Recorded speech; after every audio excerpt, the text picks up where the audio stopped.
Bom dia e bem-vindos a mais um Mercados em Ação do Jornal Económico. Esta edição vamos olhar para as decisões da Fed e do BCE e também o que é que poderão sair das próximas reuniões destes bancos centrais. Vamos analisar também o comportamento da inflação e olhar para a história no Brasil entre Lula da Silva e o Banco Central do país. Como sempre, vamos ter os mapas e os gráficos do Marco Silva. Esta semana temos como convidado Mário Martins, administrador da Active Trades Brasil. Mário, bem-vindo de volta ao programa. Muito obrigado pelo convite. Obrigado, Mário.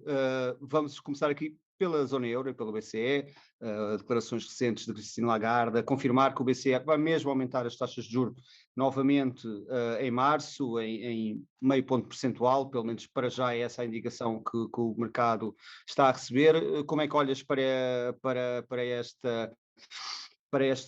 este anúncio? O BCE é um sinal que o BCE vai mesmo manter o seu trajeto, como já tinha avisado Christine Lagarde? Sim, o diferencial da inflação entre os Estados Unidos e a zona euro está mais acentuado. Os Estados Unidos neste momento estão com uma inflação de 6,4 e a União Europeia de 10,4. Portanto, está aqui uma diferença substancial entre as duas economias e o BCE vai ter que interferir mais do que aquilo que talvez quereria inicialmente para conter a inflação. A inflação que é mais preponderante nos países da Europa de Leste, que eram países que tinham economias mais baratas do que o resto da zona euro, que o resto dos países desenvolvidos da zona euro, e vai ter um efeito pernicioso porque há medidas a partir de uma certa altura que vão tornar o dinheiro cada vez mais caro para estes países, o euro que já era uma moeda cara para eles, e que vai ficar ainda mais cara com a subida das taxas de juros. Pronto, e achas que haverá aqui muita resistência dos membros de alguns países, nomeadamente dos países de sul da Europa, Portugal, Itália, Espanha, com esse aumento dos juros, devido também à questão da dívida pública, ou achas que será um pouco mais pacífico? A Itália já reclamou vivamente há duas subidas atrás, portanto, quanto mais subidas houverem, acho que mais a Itália se vai insurgir contra as subidas das taxas de juros. Tem muito pouco por onde correr. A inflação não pode estar acima de 10% e a maior parte dos países entendem que há medidas que têm que ser tomadas para isso. A Itália é um dos países que é mais afetado pela subida das taxas de juros por causa do elevado peso da dívida na economia deles. Portugal também será afetado negativamente com uma subida muito acentuada das taxas de juros, mas uma aceleração da inflação tem efeitos piores do que o aumento do custo do euro. Pois a questão aqui é que a inflação, por outro lado, também Diminuir a dívida. aguça, pois reduz assim o peso da dívida, também aguça ali o apetite de alguns países que estão menos interessados, talvez no médio e longo prazo, não é? Mas a questão é que, como dizem muito bem, uma inflação de 10% pode-se incrustar na economia e isso é extremamente problemático. Os efeitos da inflação na dívida são positivos, mas é um remédio de curta duração e, sobretudo, é um remédio que não pode ser utilizado de forma descriticiosa, ou seja, não vamos deixar correr a inflação para controlar a dívida pública. Não se pode pensar assim. Embora seja um dos efeitos mais imediatos, não resolve o problema base da dívida e cria outros problemas. Falando da zona euro, faz aqui um ano, esta semana, da invasão russa da Ucrânia. Consideras que este ainda é um dos investidores? Ainda está aqui a marcar as previsões, ainda está a marcar também o planeamento para este ano, a questão da Rússia? A questão da Rússia na Ucrânia tem efeitos na segurança europeia e, mais do que ter efeitos na segurança europeia, está a monopolizar o debate a nível global. E há outros problemas, sobretudo para países fora da Europa, que a guerra na Ucrânia é menos relevante para eles e que estão a tirar espaço de audiência para os problemas deles. A zona oeste africana está a ter graves problemas de alimentos. Começa-se a falar de fome, sobretudo na Somália, e isso é um caso, isso pode vir a ser muito mais dramático para esta região do que a guerra em si da Rússia na Ucrânia. A Rússia, a coisa não está a correr bem, eles contavam já ter resolvido a questão ucraniana muito antes, então continuam com perdas absurdas de pessoal e de equipamento, continuam a não conseguir ganhar território. Fala-se agora na primavera de um novo esforço, por parte dos russos de dinamizarem a operação militar especial, mas há quem diga que esse esforço já começou e não está a correr bem. Começa só a ouvir falar em uma nova onda de conscrição obrigatória na Rússia para o esforço de guerra, e quanto mais recrutas forçados forem enviados para a fronte na Ucrânia, maior a contestação social. Já foi muito grande quando foram recrutados 300 mil, e agora começa-se a falar num milhão. Portanto, Mário, e em relação ao impacto que isto está a ter, nomeadamente no setor da defesa, porque de um momento para o outro o setor da defesa, nomeadamente na Europa, eh, teve aqui uma explosão, não só de investimento, e vai ter, mas também de interesse, porque os países começaram a pensar de outra forma, concretamente, por exemplo, a Alemanha, que tem investido, ou já anunciou investir, somas muitíssimo significativas na defesa. Isto poderá tornar o setor mais apelativo nos próximos 2, 3, 4, 5 anos? e se calhar menos do que isso. Neste momento começa-se a falar em adotar medidas de produção de artilharia semelhantes ao que foi feito na altura do Covid.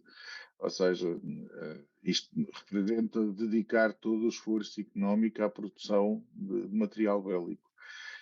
Atualmente a Ucrânia está a consumir mais artilharia por dia do que aquilo que é produzido na União Europeia. Portanto, haver neste momento um aumento da produção de armas, provavelmente não terá um efeito negativo a curto prazo, mas com o fim, se for feito um aumento significativo da produção, não só haverá um desbalanceamento da economia, como vai haver muito mais armas na Europa do que aquilo que seria desejável, e estas armas vão ter que encontrar um mercado. Portanto,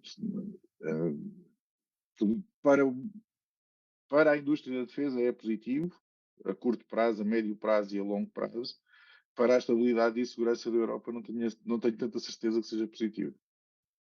Em relação à segurança energética europeia, consideras que já está bem equilibrada? Já houve tempo também para os países encontrarem novos fornecedores e as empresas encontrarem novos fornecedores, tanto no petróleo como no gás natural? Antes do início da guerra, antes do início não, quando começou a guerra em fevereiro e depois, mas logo a seguir veio o verão, não havia necessidades energéticas, e o grande problema da Europa era com o início do inverno. Quando começou o inverno, a média de reservas de gás natural na Europa estava em 90%. Não só já foram encontrados novos mercados, aliás, para mim, uma das grandes derrotas da Rússia tem sido a perda de mercados. Então, eles neste momento estão a tentar conquistar novos mercados, fizeram um novo gasoduto para a China, para fornecer a China. Eles estão a tentar encontrar mercados alternativos, mas o que é um facto é que perderam o principal mercado deles, e perderam de uma forma significativa. A Europa neste momento encontrou outros fornecedores, não consegue convencer os Países Baixos a libertarem as reservas maciças de gás natural que eles têm. Os Países Baixos recusam-se terminantemente a fazê-lo. Portanto, seria uma resolução imediata do problema, mas mesmo sem uma resolução imediata do problema para a distribuição de petróleo e gás natural, as necessidades da Europa, pelo menos para este ano, estão garantidas. Isto vai permitir, com certeza, encarar o próximo inverno com mais tranquilidade do que este, que já foi mais, o início foi um pouco mais atribulado. Vai ser muito mais fácil, primeiro porque o problema inicial é que os contratos futuros do gás natural já estavam vendidos, portanto não havia como redirecionar o gás natural, tendo em vista que a produção dele já estava toda distribuída para os próximos 3, 6 meses.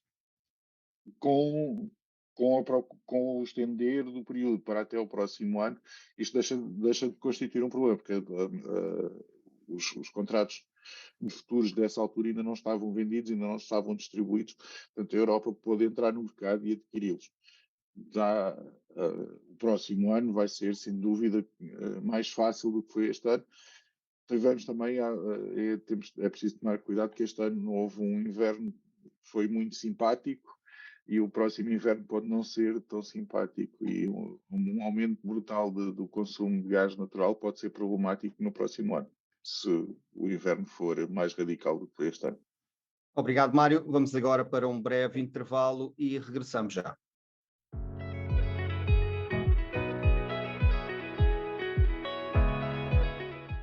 Bem-vindos de volta à segunda parte do Mercados em Ação. Agora vamos ter Marco Silva, como sempre, que vai analisar os mapas e gráficos da semana, onde vai estar em destaque o setor da energia, a Cisco, o Brasil, a Bolsa Mexicana, o Brent, o Eurodólar e aqui uma comparação entre o S&P 500, DAX e o FTSE e também uma análise da Netflix. Marco? Obrigado, André. A semana passada em Wall Street terminou quase que inalterado, mas houve bastante movimento durante a semana. Podemos ver aqui no mapa geral que é misto, portanto não houve aqui setores muito distintos dos outros, a não ser o setor energético, com perdas acentuadas, também derivado da cotação do gás natural e do petróleo. E do lado positivo, tivemos aqui a Cisco com uma avaliação de 7%, mais de 7%, devido aos resultados apresentados. Também aqui a Tesla, que recuperou um pouco das quedas de algumas semanas. Em relação ao resto do mundo, podemos ver aqui a Bolsa Brasileira com valorizações interessantes, assim como a Bolsa Mexicana. Portanto, tivemos aqui um entrar dos investidores nestes mercados emergentes bastante interessante. Vamos ver, é de estar atento para ver se existe um reforço destas posições nas próximas semanas. Em relação aos setores e aos mercados, podemos ver que esteve tudo um pouco equilibrado, com algumas desvalorizações, mas não muito significativas. A China teve aqui uma correção mais substancial que os Estados Unidos e que a Europa, e nos setores destaque aqui para as mineiras, com o preço do ouro a recuar e, portanto, com aqui alguma correção nas produtoras de ouro. Em relação aos gráficos, perdão, começamos aqui pelo Brent.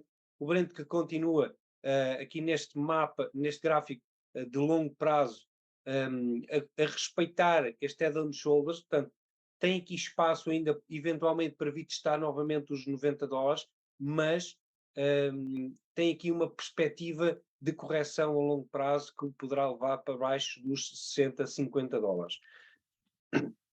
Isto no Brent.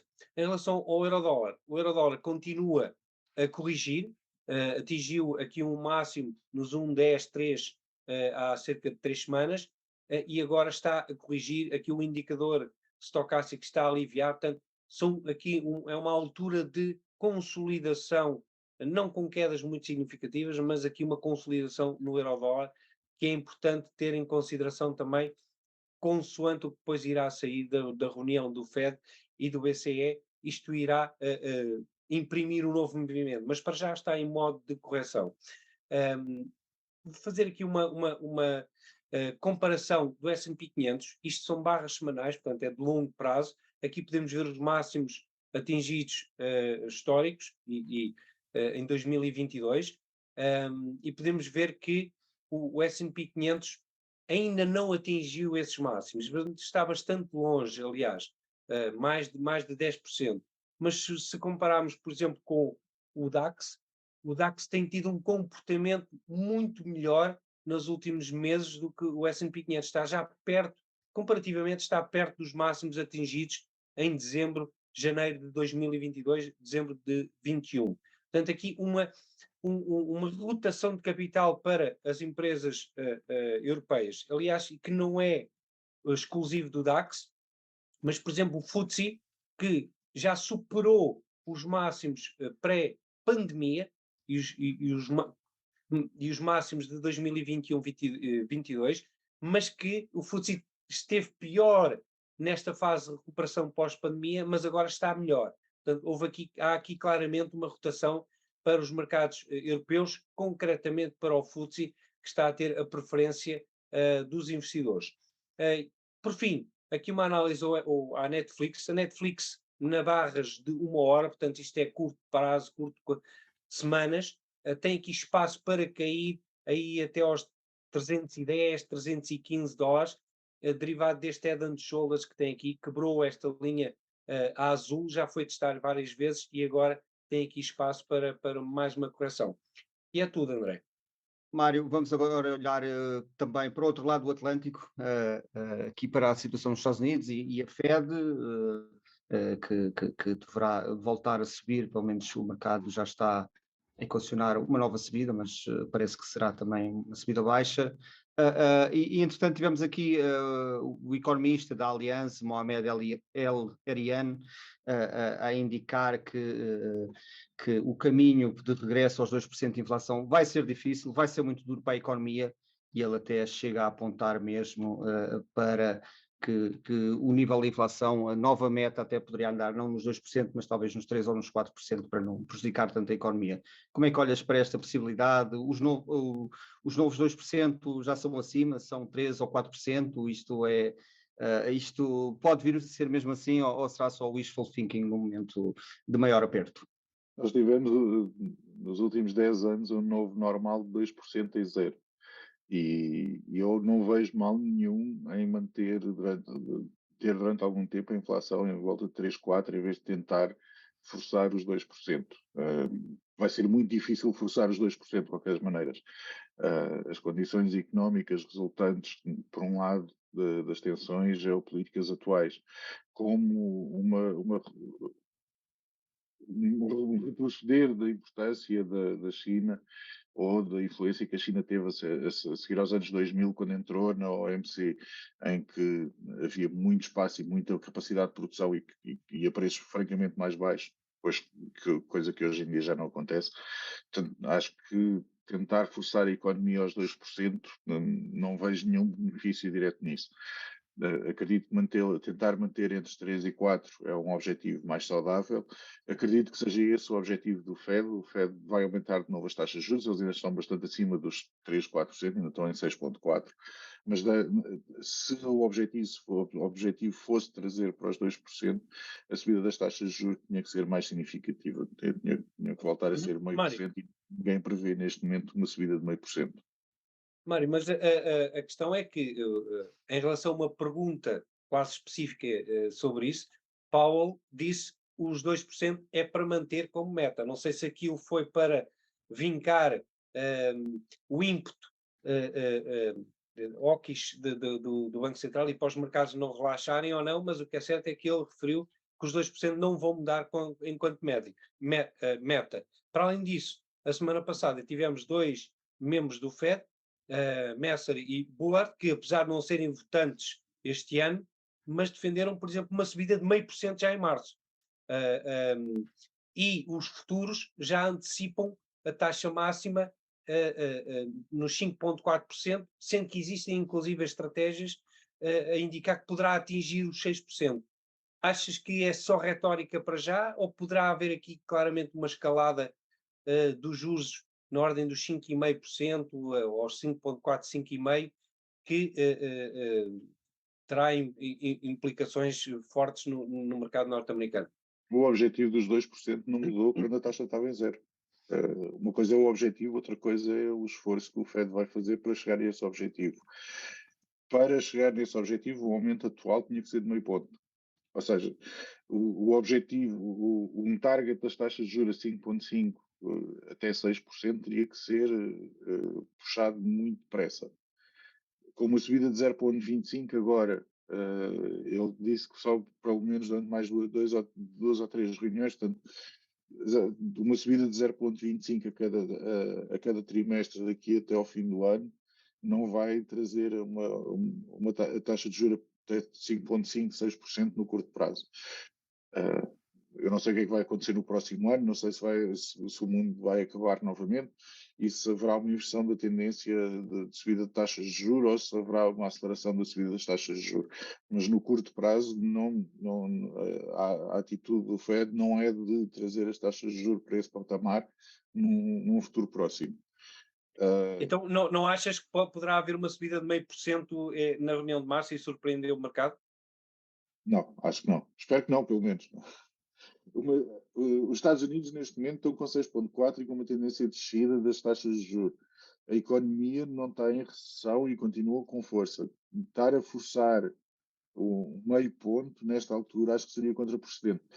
Se bem que a economia tem respondido muitíssimo bem às subidas de 0,5%, as taxas de juros já subiram bastante e não tem havido propriamente um abrandar do crescimento económico para uma situação de recessão. Mesmo o Reino Unido, que era o país que se previa que pudesse entrar em recessão, tem continuado a fugir da recessão e ainda não está tecnicamente em recessão. Portanto, Tem sido recorrente não se encontrar uma explicação, assim, mais imediata, para o sucesso da economia norte-americana, nomeadamente no mercado laboral, que continua a dar cartas, e, por exemplo, nas vendas a retalho, que subiram muito mais do que aquilo que estava à espera, e o que é certo é que não se percebe ainda porque é que não houve impactos mais evidentes na economia norte-americana, nomeadamente no sentido de arrefecer.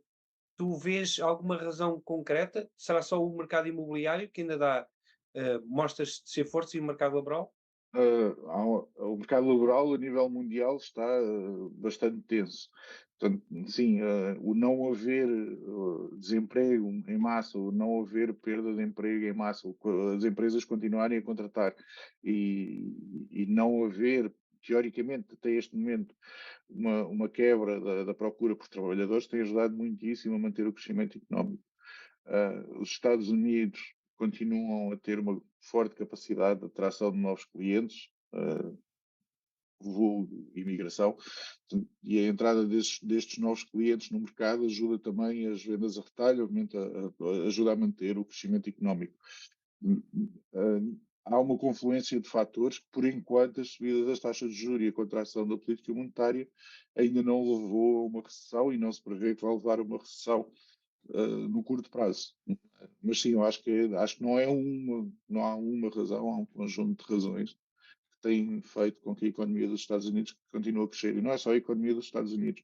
A economia europeia continua a crescer e não se prevê que vai entrar em recessão em curto prazo e as taxas de juros têm subido de forma muito agressiva também. Obrigado, Mário. Vamos agora para outro breve intervalo e regressamos já.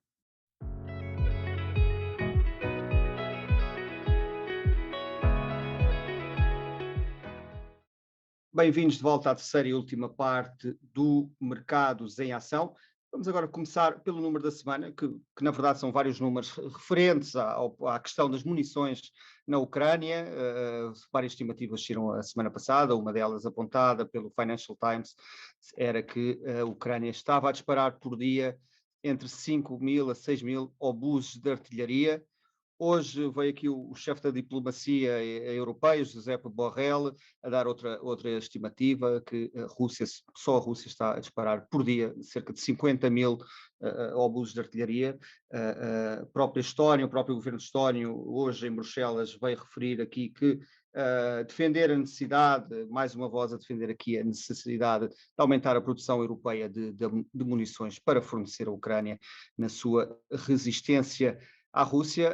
Um dos exemplos dados pelo governo estónio era que a União Europeia precisava de 6 anos só para igualar a capacidade ou para igualar a necessidade ucraniana face à Rússia, precisava de 6 anos no modo de produção atual.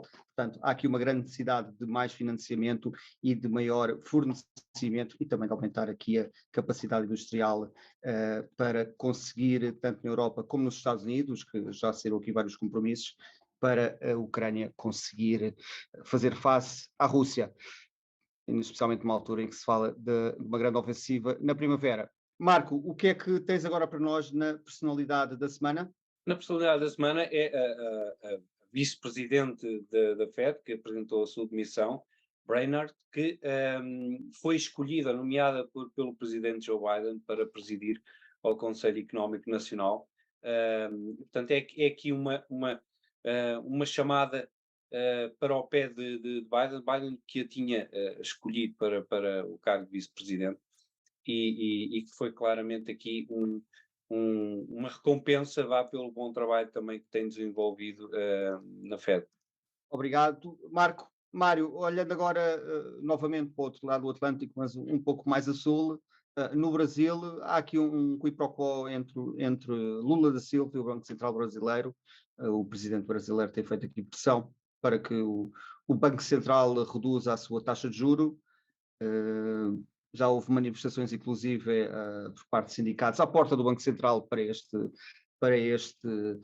esta descida, para pressionar aqui uma descida. Como é que olhas aqui para este diferendo ou opiniões diferentes por parte do Lula da Silva, o presidente brasileiro, e o Banco Central do Brasil? Há aqui visões diferentes políticas. O Campos Neto, que é o atual presidente do Banco Central brasileiro, foi nomeado por Bolsonaro, e Lula não está contente com a Selic, a taxa indicadora do Brasil, a 13,75, e acha que é um absurdo, e acha que ela deveria descer. Acontece que o Banco Central, que até há relativamente pouco tempo, fazia parte do Ministério da Fazenda, do Ministério da Economia, hoje é uma entidade independente do governo e faz aquilo que entende que é melhor para a economia. Na última reunião, eles mantiveram as taxas em 13,75 e nas últimas 2 semanas o Lula claramente não está contente com o seu Banco Central, e acredita que deveria haver um certo alívio das taxas de juros. Eu não sei porque é que ele acha isso. Da inflação no ano passado, e o motivo das taxas de juros estarem em 13,75 foi que o Brasil teve uma inflação anualizada superior a 40%, e na Europa e nos Estados Unidos entramos em pânico com 10%, portanto 4 vezes mais. Eu não sei o que é que nós teríamos feito às taxas de juros, mas provavelmente estariam também a 13,75. Acho que há aqui uma vontade política de crescimento económico rápido, e a maneira mais fácil de haver um crescimento rápido económico é diminuindo as taxas de juros. Provavelmente seria uma medida não muito acertada em termos económicos, mas seguramente em termos políticos concordo com o Lula que seria muito positivo para ele se isso acontecesse. Acho que... Mário, achas então que está a começar a aparecer os sinais de problemas para Lula, que já tinhas referido aqui há umas semanas, em termos económicos, e até porque não tem a carta branca que tinha da sua primeira passagem pela presidência? As coisas estão mais difíceis para ele. Em termos económicos, o Brasil vai ter algumas dificuldades. Por exemplo, tu mostraste há pouco o gráfico do FTSE, e o FTSE é dominado sobretudo por empresas mineiras, e uma subida grande do FTSE significa que elas estão a fazer bastante dinheiro nesta altura. Isto é bom para o Brasil. O Brasil é um país predominantemente dominado pelas commodities. A economia brasileira é muito dependente de commodities, mas isto também significa que poderá vir um contraciclo rapidamente, e um contraciclo das commodities associado a taxas de juros elevadas num país que até há pouco tempo estava com uma inflação extremamente acelerada, que agora felizmente foi controlada, também conforme como o Banco Central atua no mercado subindo as taxas de juros, seria difícil não controlá-la, mas há aqui uma série de problemas que o Lula vai ter que navegar, e que, como qualquer bom político, a maneira mais fácil de as navegar é no curto prazo. Portanto, ele quer crescimento rápido económico para tentar suster a sua posição política. Não sei se vai correr bem. Ele tem mais problemas pela frente, e tem mais ideias criativas pela frente, algumas melhores, outras piores, mas não prevejo que sejam 4 anos fáceis para o Lula, e seriam ainda mais difíceis se ele tivesse uma oposição concreta do outro lado, que não tem neste momento. Portanto, eu acho que ele poderia aproveitar uma ausência de uma oposição organizada do Partido Liberal, que tem estado bastante soft desde as eleições, e tentar fazer as coisas com mais calma. Mas não me parece que seja essa a visão dele. Mário, olhando aqui para a China, já tivemos aqui a reabertura. Como é que esperas que o Império do Meio se venha a comportar este ano, depois desta reabertura prometida? Vai ser um regresso ao normal e também, como nós sabemos, depois da pandemia, como aconteceu na Europa e nos Estados Unidos, um boom no consumo, também deverá haver, previsivelmente, um boom na produção. É essa a tua perspectiva para a China este ano? É o meu desejo. Não sei, não sei se vai realizar. A China tem, com a saída e a abertura da economia, sem dúvida que vai haver um efeito positivo. Agora, eu não vejo alguns problemas grandes, endémicos na economia chinesa neste momento e que vão cada vez ficar mais visíveis. A China já está quase 20 anos na OMC e neste momento a China começa a ter um problema que começou há 20 anos atrás com os países europeus, quando a produção foi deslocalizada para a China. Neste momento a China tem uma deslocalização da produção para outros países do extremo asiático. Portanto, há aqui algo. A China vai ter que definitivamente tentar crescer mais para dentro do que para fora. A capacidade da China de influenciar a economia mundial via exportação é menor agora do que era quando entrou na OMC e a vontade expressa do Xi Jinping de começar a basear o crescimento no consumo interno vai ter que acontecer. Agora, eles têm um grave problema que é o setor da construção. Os chineses utilizaram durante muitos anos a construção e o imobiliário como as reservas de valor. Com o colapso do mercado imobiliário na China e o mercado imobiliário na China corresponde a cerca de 20% do PIB. Portanto, tirando o fator de ser uma das reservas de valor das famílias, é uma das reservas de valor do país. Portanto, o Xi Jinping vai ter que encontrar uma forma de fazer com que o crescimento imobiliário, ou a falta de crescimento imobiliário, não se reflita na economia real com a perda de poder de compra da população. Esta vai ser possível, diz Bar. Não, porque a questão aí há uns 5, 6 anos começou-se a perceber da intenção da China em deixar de ser a fábrica barata do mundo para ir para uma vertente mais tecnológica. Exatamente, e hoje vê-se que, como referiste, já existe muita produção que está deslocalizada da China. Só que esta intenção de ir para a tecnologia está agora a esbarrar com a guerra que existe, com as sanções que existem. Achas que isso poderá comprometer este objetivo? Depende. As maiores sanções, a maior arma que os Estados Unidos podia utilizar, já utilizou. E a China reagiu bastante bem.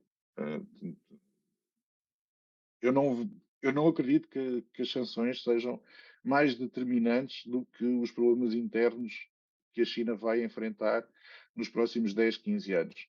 Esta vai ser a primeira geração da população chinesa que vai ter um nível de vida inferior à dos seus pais. E isto aqui pode causar um problema muito, muito novo e muito inesperado para o Partido Comunista Chinês. Até agora toda a gente adora o Partido Comunista Chinês, ou seja, não existe uma oposição interna significativa ao Partido Comunista Chinês, porque ao longo dos últimos 40 anos, cada geração tem vivido melhor do que a geração anterior. E com o inverter desta situação em que eles agora vão experimentar pela primeira vez uma geração que tem uma qualidade de vida inferior à qualidade de vida dos pais, o que é que isso pode representar internamente para o partido e o que é que pode representar para a economia, que é a primeira vez que eles, ao mesmo tempo que eles querem atingir a independência financeira e ser o consumo interno o maior fator de crescimento do PIB, haver menor capacidade de compra por parte da população, como é que isso pode interferir com o plano quinquenal de Xi Jinping? Serão tempos desafiantes na China nos próximos anos. Mário, muito obrigado por teres aceitado o nosso convite. Muito obrigado a vocês e um bom dia. E bom carnaval. Ainda estou em Inglaterra, portanto não vou. Pronto, não desfrutarás, mas pronto, fica a mensagem. Marco, obrigado e vemos para a semana. Até para a semana. Veja este e outros programas no site e nas redes sociais do JE. Ouça também a versão em podcast nas principais plataformas de streaming. Chegamos ao fim de mais um Mercados em Ação. Boa semana e bons negócios.